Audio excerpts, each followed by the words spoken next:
Hello and welcome back to my FPL channel. I am FPL D Unit and today you are here for the final team selection video of the season. I can't believe we've made it through 38, what has felt like sometimes a marathon stretch, but we're here. It's the home stretch. I actually don't know the honest answer what team selection I'm actually going to do with prior to the deadline. However, I've got the draft here at the moment I'm most likely to look at on my free hit chip, because remember guys, I am on free hit 38. Look, there is so much to cover in today's video. There's only one place to start, and that's by you smashing a like on the video. And if you haven't already, this is one of the last few times to subscribe as well in preparation for me coming back bigger and better, hopefully, next season.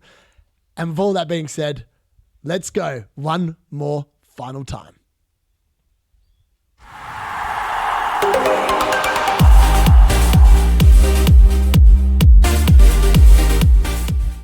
The top transferred in players for game week 38 and the top transferred out players. And look, let's start with the transferred out players. Isaac seems like a bit of a knee jerk. Honestly, if he's fit and available, I'm actually probably going to bring him in on free hit. At the moment, we don't know. We need to listen to Eddie Howe. Maybe we'll get some team leagues. But in reality, I think he's a really good asset versus Everton. He's already dropped in price now as well. I think like 2 times over the last 2 weeks. He hasn't been in the best of form, but Newcastle have someone to play for, and it's a fixture where I just expect Everton to really not provide too much resistance. They've had their fun in the sun. I think Isaac here is a really good shout this particular game week. Saliba makes sense. There's so many other good Arsenal assets to buy in replace for him, and we'll talk about them shortly. Now, De Bruyne, he got his standing ovation. He had the home fixture, and I think the reality bites. I reckon he's going to be benched this game week. I don't think he's going to get too many minutes. Again, Man City do have to win. So if he's leaked that he starts, he's a great hold, which is why I'm surprised that 78,000 managers have already transferred him out. Wood makes a lot of sense. There's so many better forwards this week. Other than Wood, low ceiling. Mo Salah comes in at number 5. Now, I'm not sure about this one. Probably people taking a punt that he's not going to do any good. I expect Liverpool to be back to the Liverpool that won the title this season. And for that reason, I think Mo Salah is a very silly sell, is the honest answer. Bruno Fernandes, yeah, I mean, Man United, I don't even want to talk about it. I've tried to dodge it, which is why there was no video yesterday. I'm still in shock as to what happened there. He had one of the all-time mares that I think I've ever seen Bruno play. So for that reason, he was going to redeem himself and get like a massive haul, but I don't see Man United doing anything other than just being miserable and then going on tour and being miserable. That club, my club, is just a broken mess. Munoz, I've sold him. That's the one player I've actually moved out of my team so far already. I can confirm that, and I'll be looking at that until a little bit later. But he's 100% easy sell. Marmoush, I'm not sure about selling Marmoush. I think Man City still has something to play for. Again, I don't really understand that transfer myself. Palmer, I understand the frustration. He was meant to be good last week. He was horrible. Let's just be honest about that. Robinson, he plays for Fulham, and I don't think he's going to be keeping a clean sheet this week. I don't think he's going to be getting any returns. Mateta, ditto. Cunha, I expect him to actually start his last game for Wolves, and if he does, I think he's a really good option. So for that reason, I can see why he's in the top transferred in players at the top 20. I don't understand why people will be selling him until we get some sort of confirmation about until we hear press conferences, really. Sells make sense. Nottingham Forest, Chelsea, I don't really know if I want to have any investment in that game at all. Jurriën Timber's obviously missing the season. Easy sell. Eze and Sarr makes a lot of sense. They've got Liverpool. Eze's form's been that good, though, that I don't expect Liverpool to keep a clean sheet. For that reason, Eze could still be a really good buy. Alanga, as I said, don't really want to go near that game. Jacob Murphy, I'm not sure why people are selling him. I think he's going to be great this week. Pickford makes sense, and Iwobi may make sense as well. Transferred in, Jared Bowen. I've had him for the last 4 weeks. He's been unbelievably good. I think he'll be good again. However, I am thinking about now that so many people owning him in the top 10K, maybe I just want to take him on. So that is an option. Same with Watkins. I think I also want to take him on. Now, Evangelisson has been bought in so heavily, and it makes sense. Amazing fixture on paper against Leicester at home. But again, so many people are bringing these players in that it's making me want to go against them. Saka, ditto. Wissa, ditto. They're all great options this week. Kirkes, Raya, White, Kivior, they are all brilliant options with their fixtures this week. They're all probably going to hold, which is probably why they're all being bought in. Then we go to Kukurea, and that is definitely a case of points chasing. For me, he is great. I don't expect Chelsea probably to keep a clean sheet, though. So for that reason, he's brilliant. And I love you, Kukurea, for your moment of magic against Man United. It was brilliant. Marmoush, yes, as I said, makes a bit of sense, especially if you're getting rid of Haaland, you still want to cover your City attack. Makes sense. Wan-Bissaka, great defender there for West Ham. He also looks really good. Guardiola, I mean, why buy him now? Everyone's got him. You're not making any rank. Unless you're rank protecting, it literally makes no sense. Then we got Konza. I think that's definitely a case of points chasing. I expect Man United potentially to score a goal here. Eze, I can understand. Burn, I understand. Trossard is someone that I'm very keen on in my own particular team on free hit. Cunha, as I said, could be a really good differential as well, and someone I will potentially consider if we get some sort of news that he's going to start. I wouldn't be any interested in. Rice is a really cheeky differential.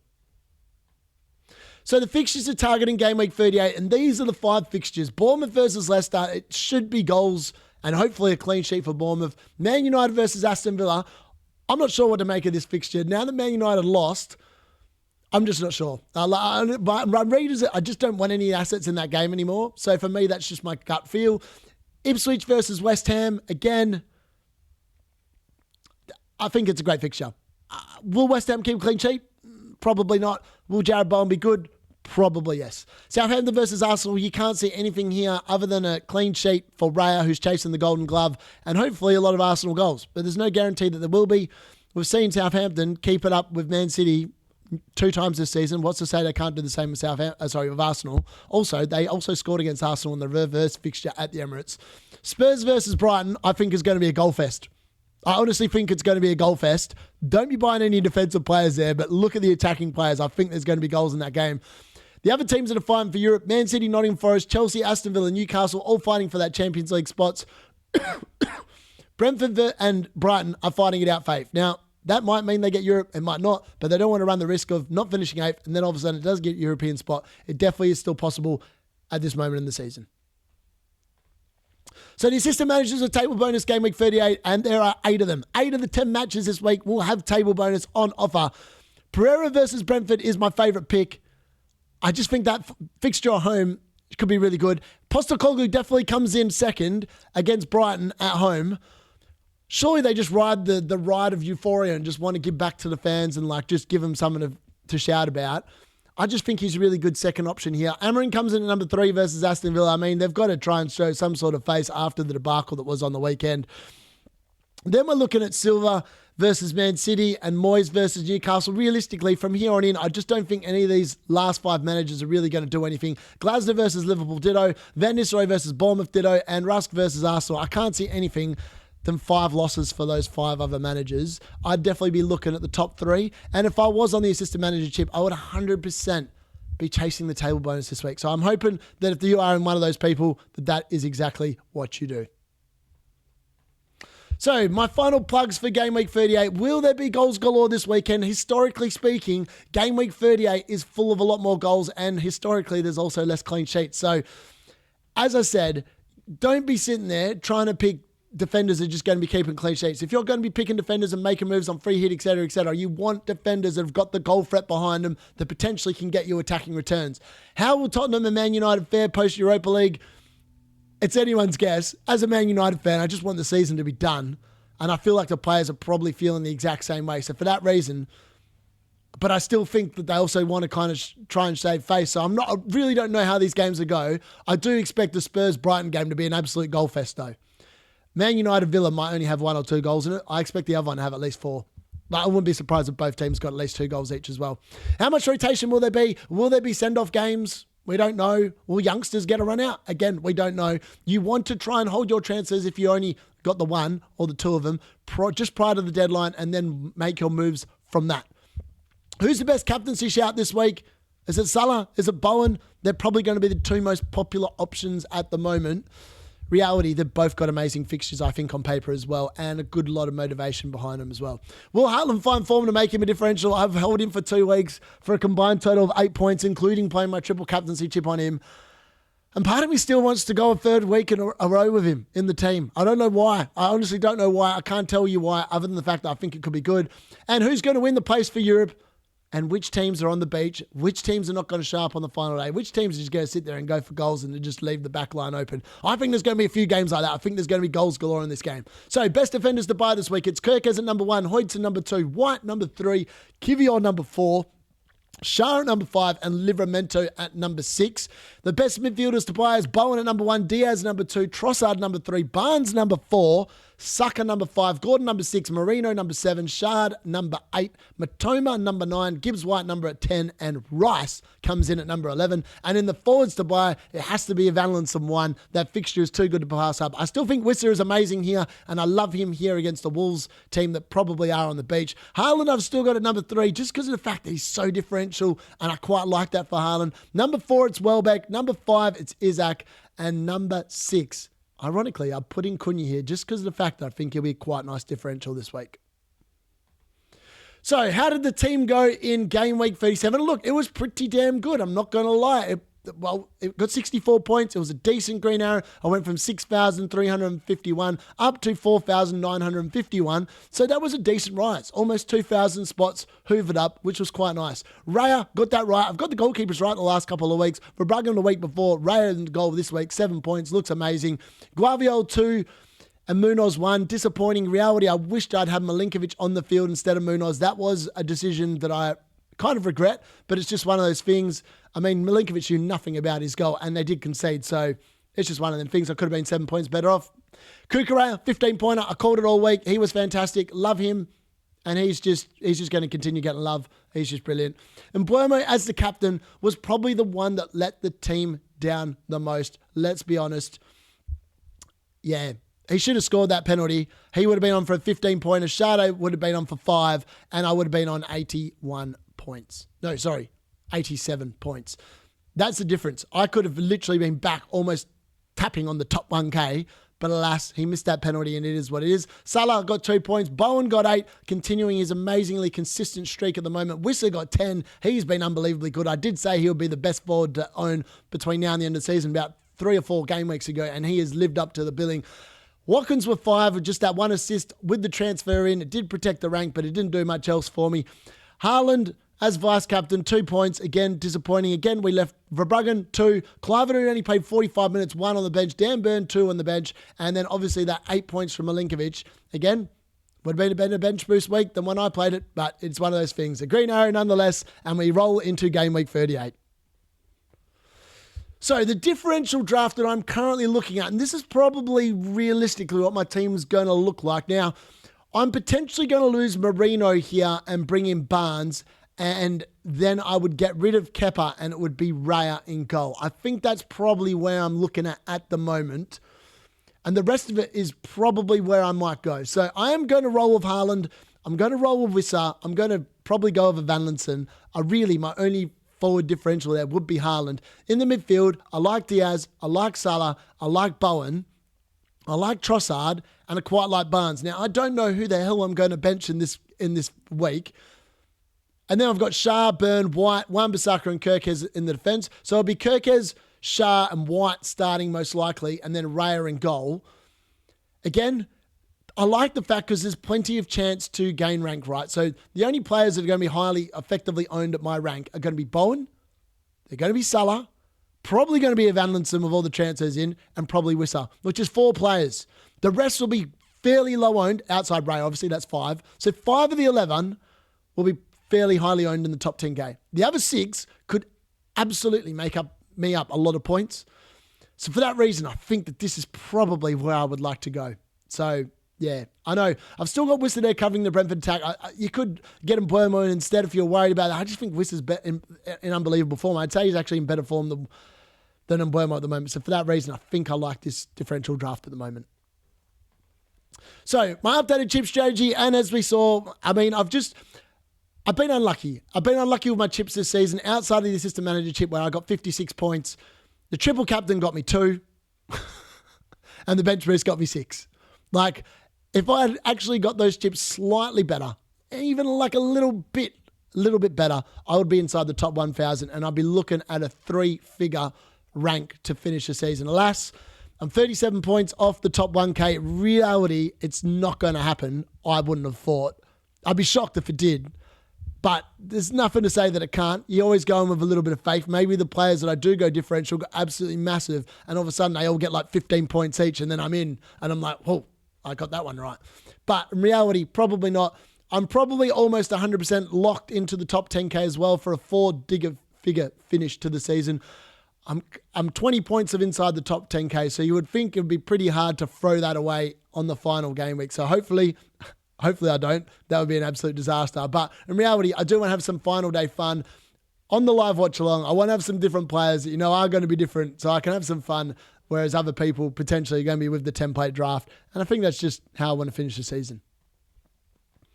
So the transfer I have made so far, and I've only made one on free hit, which makes no sense. But that's because of the fact I want to wait for leaks. There's no point in me just wasting transfers and then play.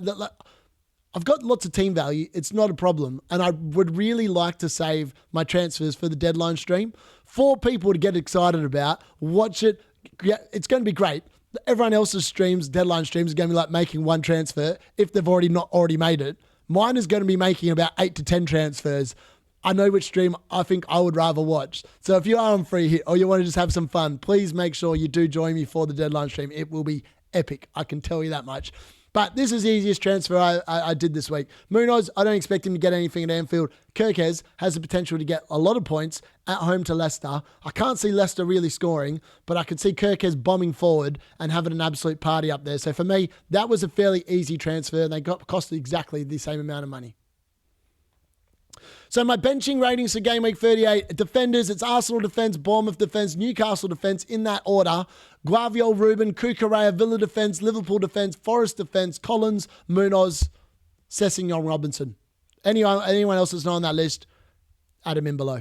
Midfielders, it's Bowen, Salah, and Mbeumo, Rogers, Diaz, Arsenal midfielders. That's meant to be Newcastle midfielders. I left off the end. The Bournemouth midfielders, Brighton midfielders, City midfielders, Forest midfielders, Chelsea mids, and then Palace mids. Also, I think Brendan Johnson probably could be above the Brighton mids, if you're asking my honest opinion. But I don't think many people are going to have him, which is why I didn't put him on. Forwards, Van Linson, Isaac, Wissa, Watkins, Haaland, Welbeck, Gakpo, Wood, Cunha, Mamouche, Mateta, Jorgen Strand-Larsen, and Raul Jimenez in that particular order. Lots to get excited about there. That's the bench ratings for Game Week 38. So the captaincy decision. I think it comes down to about 5 players. And it all comes down to what news and what leaks we get prior to the deadline. Haaland and Saka, in reality, are probably only shouts if we get confirmed news that they are starting. If they are starting, they then become good options. I would probably arguably put Haaland 5th on this list at the moment, but he would be the most differential captain of the 5. So for that reason, I quite like him. And he's due a goal. He doesn't go 3-4 games in a row without a goal. So for that reason, I think he probably scores here. Saka could be a really good differential. Obviously, that Southampton away fixture, he just hasn't been in the best of form. Arguably, you could say the same about Mo Salah. And probably even arguably about Mbeumo over the last 3 or 4 weeks. Yes, he scored before the penalty, but he hasn't been in unbelievable form. The actual standout candidate of these 5 players is actually Jarrod Bowen. The dude has scored in each of his last 5 game weeks. He's also got 2 assists over that time. He has been unbelievably good. So if you were going on form and form alone, it would be Jarrod Bowen by a country mile. But I just think the fixture and Mo Salah and Title wanting to put on a show, Liverpool wanting to put on a show prior to them getting the trophy after the game, I think it's going to be a carnival-like atmosphere, and I think there's going to be goals galore in that game. So for that reason, I think Mo Salah, for me, has to be number 1 at this moment in time. Jarrod Bowen a close 2, probably Mbeumo 3, Saka 4, and Haaland 5, in my humble opinion. So this is my team selection for Game Week 38, and I'm not going to reveal it because at the moment, I've flagged this so I can try and explain what's going on.